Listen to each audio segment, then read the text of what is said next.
All right. So I think we are ready to get started. Welcome and thank you for joining our webinar. I'm Heather East with the Marketing and Communications team. Let me first start by telling you a little bit about ARH. Appalachian Regional Healthcare is a not-for-profit healthcare system operating 11 hospitals in southeastern Kentucky and 2 in West Virginia. ARH is the largest provider of care and the single largest employer in southeastern Kentucky and the third largest private employer in southern West Virginia. ARH operates multi-specialty physician practices, home health agencies, home medical equipment stores, retail pharmacies, and rehabilitation. Appalachian Regional Healthcare is consistently recognized for its medical excellence. This is the second of our May webinar stroke series focusing on women and stroke today. Attendees that participate in 3 out of 4 are registered to win a Feed Your Brain small kitchen appliance makeover. And because this is an incentivized webinar, please make sure that you use your correct mailing address when registering so that prizes and gifts can be mailed to you. At the end, there will be a Q&A session and chat will be open throughout the webinar. If questions submitted prior are not answered during the webinar, we'll ask them for you at the end. Your questions are welcomed. However, our experts cannot provide specific medical advice or referrals on this webinar. Should you need a referral or have a question about your own personal health, we encourage you to talk to your own physician. And if you do not have a trusted physician, please visit arh.org where we can help you find, where you will find a listing of our providers. Our speaker today is Dr. Kara Jo Swafford, and Dr. Swafford is a practicing neurologist and assistant professor at the University of Kentucky Department of Neurology. She received her medical degree at University of Kentucky College of Medicine in Lexington, Kentucky, where she also completed her residency in neurology and fellowship in vascular neurology. She is certified in neurology and vascular neurology by the American Board of Psychiatry and Neurology and in neurosonology by the American Society of Neuroimaging. And I hope I said that right. Dr. Swafford specializes in the treatment of stroke. Her clinical interests include transient ischemic attack, ischemic and hemorrhagic stroke, central nervous system vasculitis, moyamoya disease, and neurosonology. And again, I hope I said that right. Dr. Kara Swafford, I'm turning it over to you. All right, thank you. And good afternoon, everyone. So today, as she mentioned, I'm going to discuss stroke, particularly stroke in women, and what you need to know. So to get started, I want to clarify several myths that are out there when it comes to stroke. So number one myth that people believe is that stroke is not preventable. And that's not true. Actually, up to 80% of strokes can be prevented. The second myth is that stroke cannot be treated. And again, that's not true. Not only can strokes be treated, but the treatments can be time sensitive. So if at any time you think you or a loved one is having a stroke, not only call 911, but get to the ER immediately because there are treatments that can be administered very early on. And then the third myth is that stroke only occurs in the elderly. That's not true. Anyone can have a stroke, whether they're young or older. Stroke happens in the heart. Actually, stroke occurs in the brain. So similarly, as you think of a heart attack affecting the heart, actually stroke could be called a brain attack because it's an episode occurring in the brain. And then stroke recovery ends after 6 months. Thankfully, we know that's not true. Patients can actually continue to recover from their stroke throughout their lifetime. So stroke, as we mentioned, can be considered a brain attack. So it occurs when there is an interruption of blood flow in the brain, either due to a blocked vessel or a vessel that has ruptured or burst. So to go into that in a little more detail, there are 2 main types of stroke. There's one called a hemorrhagic stroke, which is that rupture of a blood vessel or maybe rupture of an aneurysm that leads to bleeding either around the brain or into the tissue of the brain. Then there's one called an ischemic stroke, which is the most common type of stroke that we see. It can either be due to a blocked blood vessel from a clot that has traveled to the brain, for example, from the heart, or it can be due to a clot that forms within the brain due to some plaque or buildup within the artery that then leads to that clot formation. So we have embolic when it travels, and then thrombotic when that clot forms right there within that vessel in the brain itself. And then, depending on where the stroke is located in the brain, that will determine what type of symptoms that patient will exhibit or express. So, for example, if you have a stroke located in the frontal region, which is here in the front part of the brain, the most common type of symptom that a patient will have is weakness, because that's where our motor function is housed in the brain. And then if a stroke occurs in the parietal lobe, then most commonly that patient will have some type of sensation abnormality like numbness. In the back of the brain, we have the occipital lobe. A stroke there can cause changes in vision. In the temporal lobe, here on the sides of the brain, a stroke in this location can affect your speech. And then also, don't want to forget to mention that a stroke here in the front can also cause changes in the speech. And then a stroke in the cerebellum, which sits in the back underneath the brain here, can cause issues with coordination. So it depends on where the stroke occurs as to what type of symptoms that patient will have. Some important facts to realize about stroke in the US that every year almost 800,000 Americans have a stroke, and stroke accounts for 1 out of every 19 deaths in the US. Every 3 minutes and 33 seconds, someone dies of a stroke, and stroke is the fifth leading cause of death in the United States and is the leading cause of disability.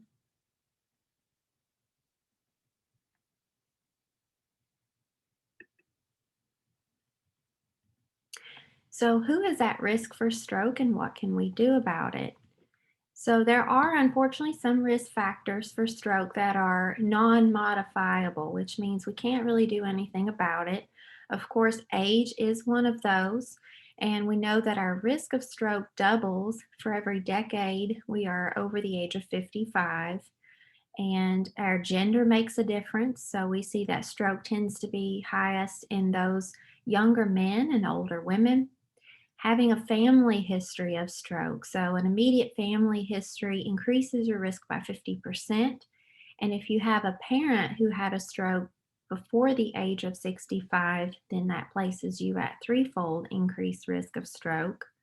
Being African American, Hispanic, or Asian also can increase that risk. And if you've ever had a stroke or a TIA or transient ischemic attack in the past, that automatically places you at increased risk of having another event. And then for us women, those who are over the age of 65 are at higher risk for stroke than men of the same age. And unfortunately, more women than men die from stroke. Interestingly, women who have migraine with aura, so that's if, for example, you see sparkles or zigzag lines with your migraines, that places you in up to 10 times increased risk of having a stroke. And stroke kills more than twice as many American women every year as compared to breast cancer. And then it's important to note that women over the age of 30 who also smoke and take high estrogen medications, such as oral contraceptives, they have an increased risk of stroke that's 22 times higher than the average woman. As I mentioned, certain races can be at increased risk of stroke. This does include African Americans. Their incidence is nearly double that of Caucasians, and they are unfortunately twice as likely to die from a stroke. A stroke can occur at a younger age than many other populations, and they frequently suffer more severe physical impairments as well.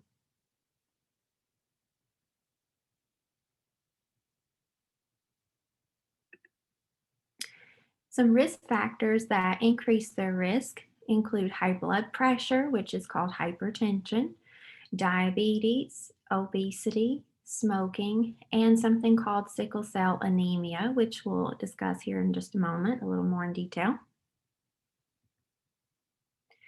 And then for Hispanics, in comparison to non Hispanic whites, they have a higher rate of some risk factors like diabetes and obesity.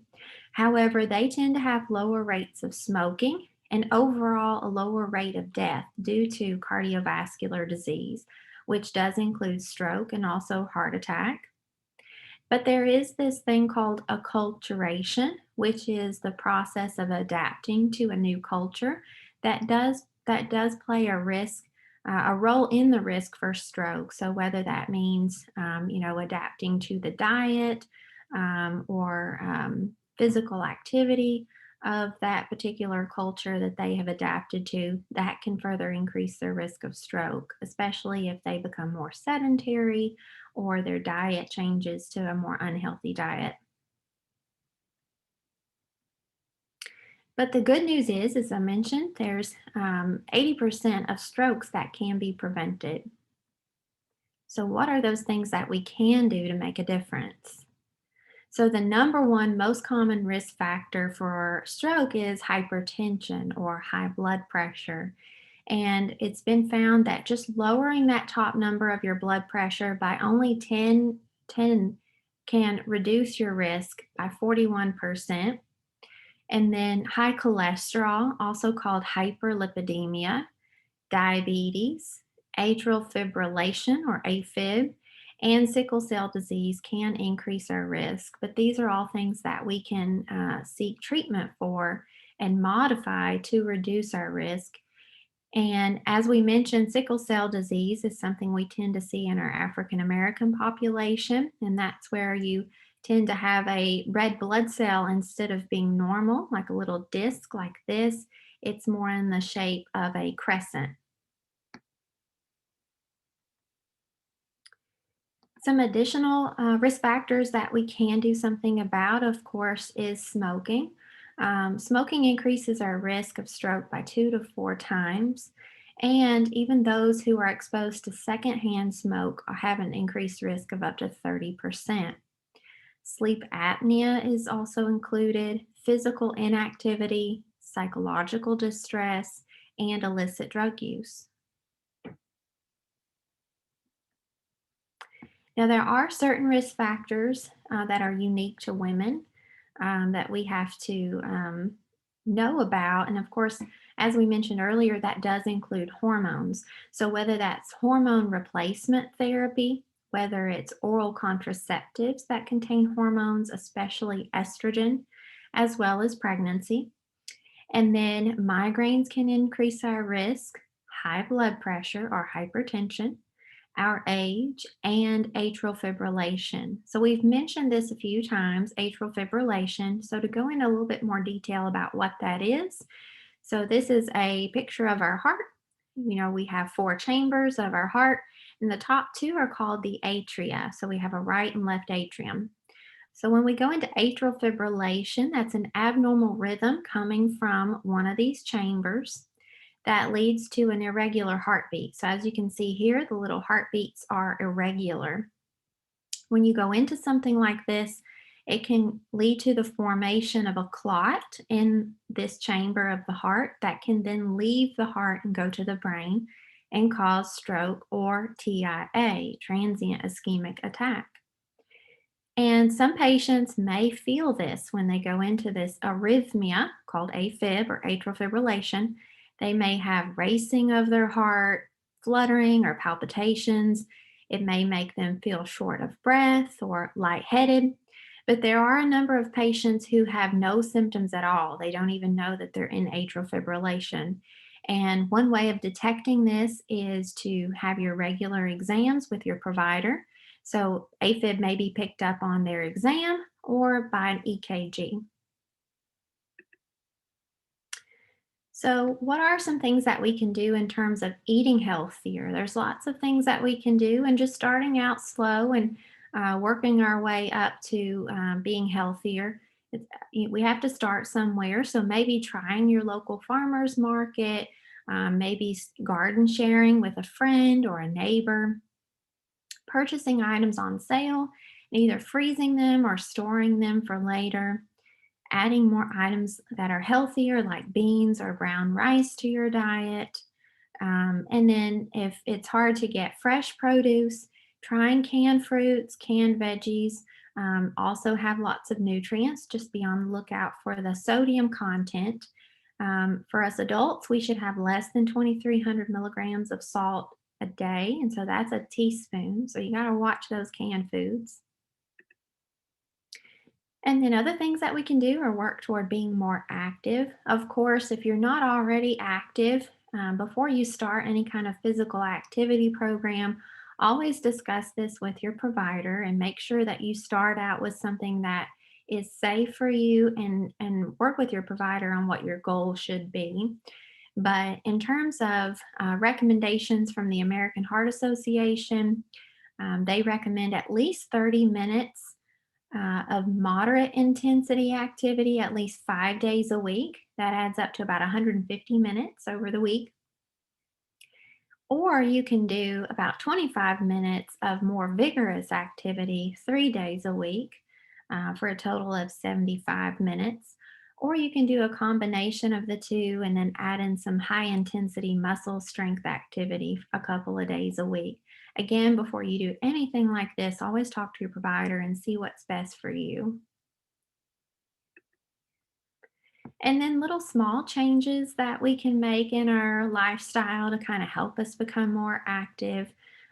Maybe a little fitness tracker or some type of monitor that keeps track of how much activity you have a day. Maybe you are already getting enough steps in, you're already getting enough activity, and you just need to maintain that. Maybe is some room for improvement that you can identify. So these little watches like Fitbit, Garmin, or Apple watches that can help track your steps and your physical activity. And there's lots of apps that you can download on your phone as well. So this is a chart. So if you ever wanted to calculate your BMI and kind of see where you are in terms of your risk of having a cardiovascular event such as stroke or heart attack, all you do is you find your height over here and then find your weight and then see if you fall in the healthy or in the green. If you're overweight, obese, or extreme obesity, and then that also helps you to know where you need to, how you need to work on being healthier, like how much weight, for example, would be your goal weight to lose to kind of put you in this more reduced risk category. And again, anytime you're thinking about losing weight, always talk to your provider to get some advice as well. And then if you drink alcohol, that's fine. But as we always say, everything in moderation. So for men, that's no more than 2 drinks a day. And for us women, no more than 1 drink a day. But of course, this is here to remind us that 1 drink is not necessarily any size. So it has been specified that for beer, 1 drink is 12 ounces. For wine, that's 5 ounces. And then for liquor, it's 1.5 ounces. So that gives you an idea of kind of what 1 to 2 drinks looks like. And then if you do have diabetes, making sure that you work toward having a healthy eating plan, staying active is very important. Here are a couple of websites you can go to help with that. And then always take your medications as directed, as well as including your insulin, even when you're sick, because as we know that diabetes can double your risk for stroke. And if you currently smoke, but you're trying to quit, that's great. Some things that can help to encourage you include your friends and family in your change, in this goal that you have, so that they can encourage you. And then it's also important to sometimes write down what your goals are or why you're trying to quit and keep reading over those often to remind you why you're doing this. And then always talk to your provider about other things that can help, which include certain medications, patches, gum.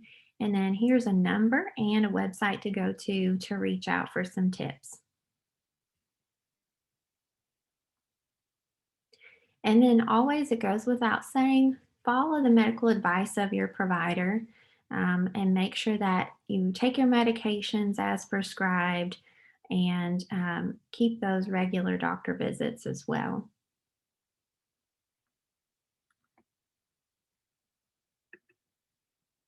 Here are just a few other free resources. So, if you want more tools on uh, appropriate portion sizes and making smart food choices, there's myplate.gov. And then, of course, to track your food and exercise habits, there's this free app called MyFitnessPal as well. And then the Human Development Institute works to promote inclusion, independence, and contributions of those who have disabilities and their families. So here are a couple of websites for you as well. Now, what if a stroke has already occurred? Um, what do you do? So, if you suspect that you or a loved one is having a stroke, it is considered a medical emergency. So, you should call 911 immediately. And unfortunately, there are a lot of patients who don't seek treatment right away. One of the common reasons is because they don't know what symptoms to look for. They don't recognize that those symptoms mean that they're having a stroke, or maybe they're in denial. So, things to look out for is sudden numbness or weakness, and that can be in the face, arm, and leg, especially when it's affecting one side of the body. Sudden confusion or difficulty understanding, sudden trouble speaking, having sudden dizziness, loss of balance or coordination, having a severe headache, or suddenly having difficulty with vision, either in one or both eyes. And then for us women, we can present sometimes with unique symptoms that are stroke, but that are not easily recognized as stroke symptoms. So these may include general weakness, nausea or vomiting, pain, hiccups, confusion, and agitation. So, a good way to remember to recognize the signs of stroke is be fast. So, the B stands for balance. So, if you suddenly have trouble with your balance, walking, E is for eyes. So, sudden difficulty with vision. F is for face. So if you notice an uneven smile. A is for arms. So cannot hold up one arm as well as the other, but don't forget about legs as well if you have weakness in one leg. And then S is for speech, difficulty speaking or the speech is confused. And then T means time. It means it's time to call 911 right away. Another reason why treatment can sometimes be delayed is a patient thinks that there's nothing that can be done for a stroke. And as we mentioned earlier, that's not the case. The average stroke patient loses millions of neurons every minute. And so that's why it's important to seek care right away. So every second, every minute, every hour counts because that adds up to thousands and millions of neurons lost, and that ages the brain. Can sometimes age it by years, depending on how long the patient waits to seek care. And so, of course, there can sometimes be an area of stroke that no matter what, it is gonna be there. And we call that the core stroke. But there is this thing here, as you can see, the yellow, we call that the penumbra or the ischemic penumbra. Sometimes that may be what we're trying to save, and it's very time sensitive. So if you get in right away, that helps to minimize the size of this core stroke and we save this tissue that's at risk. So, what treatments can we offer? So, for ischemic strokes, which are due to the blockage of a blood vessel, there is the alteplase, also known as TPA, also known as the clot busting drug. There is a procedure called a mechanical thrombectomy, which is where a physician can go in and physically remove the clot if it's in a larger artery that's safe to remove. There are other blood thinning medications that can be started, and there's also other procedures and surgeries that can be done to make a difference. Then, for the hemorrhagic strokes, which are the bleeding strokes we talked about, if that patient's on a blood thinner, that may need to be reversed. There are also other surgeries and procedures that can be done to prevent worsening complications from the bleed and also to treat possibly the cause of the bleed, like in the case of an aneurysm that may need to be clipped or coiled. And then for both types of strokes, it's going to be really important to manage blood pressure, especially early on, right after the stroke. And then patients tend to require very close monitoring in a special unit in order to prevent and manage any further complications that may occur. And then sometimes patients think that symptoms will just disappear, so they stay at home instead of coming into the ER. And sometimes they do disappear. We call that a transient ischemic attack, or TIA, which is basically a stroke that is occurring, but thankfully the symptoms don't last very long. Sometimes these may only be minutes of symptoms and then they go away. We call that a TIA, and particularly if the MRI is negative. So if it does show stroke on the MRI, no matter if symptoms lasted a couple of minutes, 30 minutes, we still call that a stroke if the MRI is positive. However, if the MRI is negative and symptoms didn't last that long, we call that a TIA. But TIA is the same process as stroke. It causes the same symptoms, the cause is the same, and actually 17% of patients who have TIA later have stroke at some point. So we consider stroke a warning sign, and it can carry quite a bit of mortality as well. And up to 30% of TIAs with further advanced imaging can actually show that there is some damage done to the brain. So you should take these as serious as you do a stroke. So even if symptoms only last for maybe 5, 10, 15 minutes and go away, consider that a warning and you should still seek immediate medical attention.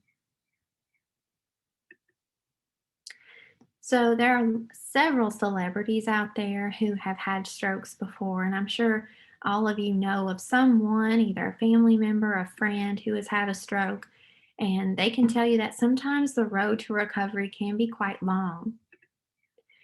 And thankfully, about half will return to work full or part time. 10% may recover almost completely. 25% recover with only minor impairments. 40% may still experience some moderate to severe impairments that do require some special care. 10% may require care in a longer term facility. And then up to 15% of patients can actually die shortly after their stroke. So, some potential deficits or side effects that can be residual or left over from a stroke include issues with mobility, pain, and numbness, can easily fatigue more than before, issues with your memory, communication and language, vision, difficulty swallowing, having mood changes, especially depression, which is very common after stroke, changes in behavior, um, difficulty with controlling emotions like anger or anxiety, having issues with intimacy and bowel and bladder function. So, if a person is lucky, they'll have a caregiver that can help them after their stroke. But if you are a caregiver, it's important to note that you must also take good care of yourself.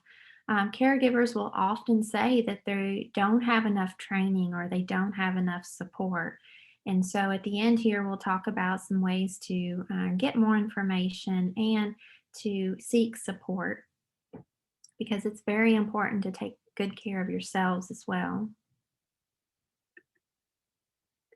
Now, as a caregiver, what's most important is that you are encouraging independence with that patient.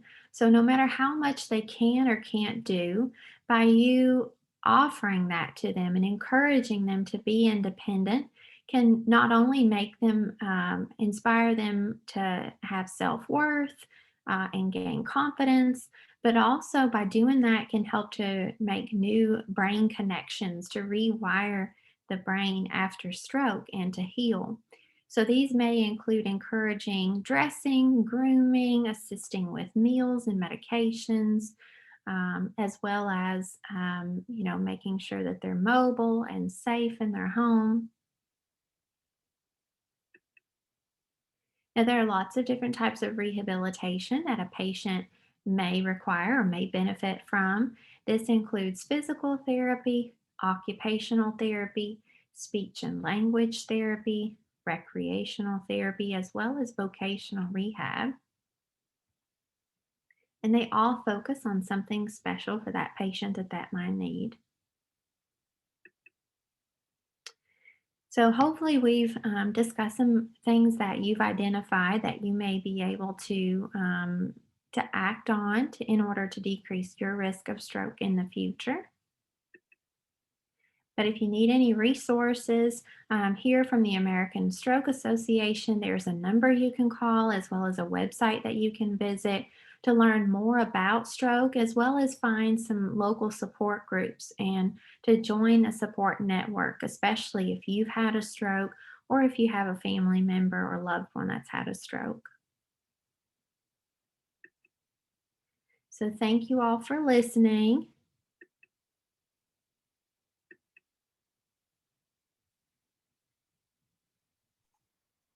Dr. Swafford, thank you so much. Wonderful presentation. We do have a couple of questions for you. Okay. So I am going to start with this one. What are the reasons why women are more likely to die than men from stroke? Are they less likely to seek care? I think, as mentioned before, women can sometimes present with unique symptoms that are not easily recognized as stroke. So, sometimes very vague symptoms, as mentioned, more generalized weakness or confusion, or they may just have some nausea or have non-specific headache that may be thought of as just migraine when it's actually stroke, or maybe, for example, a head bleed. And so sometimes by having more vague symptoms that women typically do present with in stroke, that can sometimes delay care, which can then increase the risk of not only disability, but death as well. Got it. Okay, so here's another question that has come in. If a woman has had COVID, is she at a greater risk of stroke? And is there anything that can be done to reduce that risk? Yes. So we are seeing that patients with COVID are at increased risk of stroke, not just women, but men as well. And there are a couple of theories as behind why patients are at risk of having stroke higher than the general population when they have COVID. And it tends to be something to do with blood clotting, increasing in blood clotting, and also damage to the vessels themselves. And so there are some things that can be recognized when you're in the hospital with COVID and having stroke that can be treated, whether it be with a blood thinner or something similar. Okay. And this question has just come in from one of our participants. Is Bell's palsy related to a stroke? So Bell's palsy is actually damage to the what we call the peripheral nerve. So it's a nerve that goes out to the face rather than something going on within the brain itself. So Bell's palsy is not a stroke. It is due to damage of a nerve going to the face, but it definitely can mimic stroke symptoms So, definitely, if you start to have any facial weakness, facial droop, sometimes that can cause slurring of the speech. Seek medical attention right away. And if after all the testing they tell you that it's Bell's palsy, then that's good because that's not a stroke and it's completely separate from stroke and it's treated differently. Okay. And are there differences in stroke diagnosis and treatment, men versus women? Yeah, so as mentioned earlier, sometimes a stroke in a woman can be due to hormonal therapy, could also be due to pregnancy. So, of course, we would treat that patient differently as opposed to, for example, a man who has stroke for because of high blood pressure or high cholesterol. And you mentioned atrial fibrillation, or also called AFib. Since that is such a huge risk factor, can you talk about how AFib is diagnosed and what the symptoms of this are? Yes. So, unfortunately, a lot of patients can have AFib and not even know it, meaning they can be asymptomatic, have no symptoms at all. And the only way sometimes that is detected is by your doctor listening to your heart or feeling your pulse there in the office, and they may detect something abnormal and then send you for an EKG. So that's one way, and that's one reason to keep your routine provider follow ups to keep track of that. But then also, some patients can have symptoms, whether it's fluttering in their heart or palpitations, may even have some shortness of breath or feel lightheaded and dizzy. Those are also symptoms that you should notify your provider about so that you can further investigate that. The only way that you can detect AFib is by an EKG or wearing a heart monitor. All right.